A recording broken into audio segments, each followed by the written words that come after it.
আসসালামু আলাইকুম। আজকে রাত ৮টা ৩০ আবুধাবিতে আফগানিস্তান এবং হংকং এর ম্যাচের মধ্য দিয়ে কিন্তু ১৭তম এশিয়া কাপের পর্দা উঠতেছে। তো এই এশিয়া কাপটা কিন্তু টি-টোয়েন্টি ফরম্যাটে অনুষ্ঠিত হবে। আপনারা সকলেই জানেন যে এর আগে কিন্তু ২ বার টি-টোয়েন্টি ফরম্যাটে এশিয়া কাপ হয়েছিল ২০১৬ এবং ২২ এ। মোট ১৬ বার কিন্তু এর আগে এশিয়া কাপের ম্যাচ মাঠে গড়ায়, যেখানে সর্বাধিক ৮ বার চ্যাম্পিয়ন হয় টিম ইন্ডিয়া, ৬ বার শ্রীলঙ্কা এবং ২ বার হচ্ছে পাকিস্তান। বাংলাদেশ এখন পর্যন্ত কিন্তু এই এশিয়া কাপের সোনালী ট্রফিটি উঁচিয়ে ধরতে পারেনি, যদিও ৩ বার ফাইনাল খেলেছে। তো এবার কিন্তু বাংলাদেশের সুযোগ থাকছে প্রথমবারের মতো শিরোপা চ্যাম্পিয়ন হওয়ার।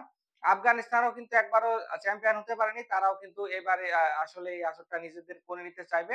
তো আফগানিস্তানের সাথে কিন্তু আজকে হংকং এ খেলা রয়েছে। সব দিক বিবেচনায় আফগানিস্তানে কিন্তু হট ফেভারিট। হংকং যদি আফগানিস্তানকে হারিয়ে দেয় তাহলে সেটা বড় একটা অঘটন হবে বলে আমার কাছে মনে হয়। আফগানিস্তানের এই টিমটা কিন্তু টি-টোয়েন্টির ইমপ্যাক্টফুল প্লেয়ারে ভরপুর। আপনারা জানেন যে এখানে রশিদ খান রয়েছে, মোহাম্মদ নবী, আ ওমর জাই রয়েছে, তারপরে হচ্ছে হযরতুল্লাহ জাজাই থেকে শুরু করে তাদের কিন্তু রামানুল্লাহ গুরবাজ, মানে অলমোস্ট টি-টোয়েন্টি তে ওয়ার্ল্ডের বড়, বড় লিগে কিন্তু এদের খেলার অভিজ্ঞতা রয়েছে।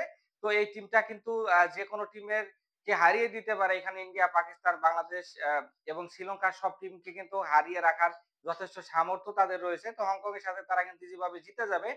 হংকং যদি আমার কাছে মনে হয় এখানে প্রতিদ্বন্দ্বিতা গড়ে তুলতে পারে, খেলাটাকে যদি একটু জিতিয়ে নিয়ে যেতে পারে, সেটাই তাদের অন্যতম সাফল্য হবে। আরো পরবর্তী যে বাকি ২ টা ম্যাচ আছে, ওই ২ টা ম্যাচে ভালো খেলার জন্য তাদের অনুপ্রেরণা হিসেবে কাজ করবে।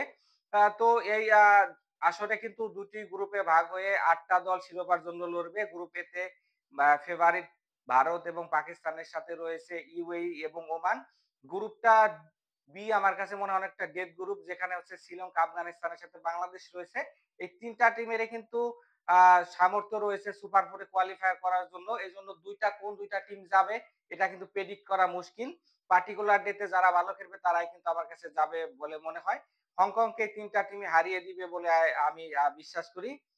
তো বাংলাদেশের সামনে কিন্তু এবার যথেষ্ট ভালো সুযোগ রয়েছে। এর আগে কিন্তু আমরা রিসেন্টলি শ্রীলঙ্কার বিপক্ষে সিরিজ জিতেছি টি-টোয়েন্টি ফরম্যাটেই। পাকিস্তানের বিপক্ষে কিন্তু ঘরের মাঠে জিতেছি এবং এই আমাদের যে স্কোয়াডটা ঘোষণা করা হয়েছে, স্কোয়াডটা কিন্তু তারুণ্য নির্ভর। যেখানে কিন্তু ফিয়ারলেস টি-টোয়েন্টির ব্যাটসম্যানরা রয়েছে, ভালো বোলারও রয়েছে। তো এই টিম থেকে কিন্তু আমরা ভালো কিছু এক্সপেক্ট করতে পারি। ফাইনাল তো আমরা ৩ বার খেলেছি। এবার না হয় চ্যাম্পিয়ন আমরা হওয়ার জন্যই খেলবো। না হয় ম্যাচ হেরে যাবো। কিন্তু আমার কাছে মনে হয় টি-টোয়েন্টির ইমপ্যাক্ট এবং ইন্টেন্ট নিয়ে যে খেলা, সেই খেলাটা কিন্তু আমরা এশিয়া কাপে বাংলাদেশের কাছ থেকে আশা করব এবং এশিয়া কাপের ম্যাচগুলো অনেকটা জমজমাট হবে বলে আমার কাছে মনে হচ্ছে। যেহেতু দুবাই এবং আবুধাবিতে খেলা হবে, খুব বেশি স্কোর এখানে আশা করা যাবে না। ১৫০-৬০ কিন্তু মোটামুটি ভালো উইনিং স্কোর হবে বলে আমার কাছে মনে হয়। এশিয়া কাপ জুড়ে আমি কামরুল হাসান থাকবো লোকাল এক্সপার্টের সাথে। সকলেই যে এশিয়া কাপের সকল খবরাখবর পেতে লোকাল এক্সপার্ট চ্যানেলটাকে এখনই সাবস্ক্রাইব করে আমার পাশেই থাকুন। ভালো থাকবেন। দেখা হচ্ছে নেক্সট ভিডিওতে। ততক্ষণ আল্লাহ হাফেজ।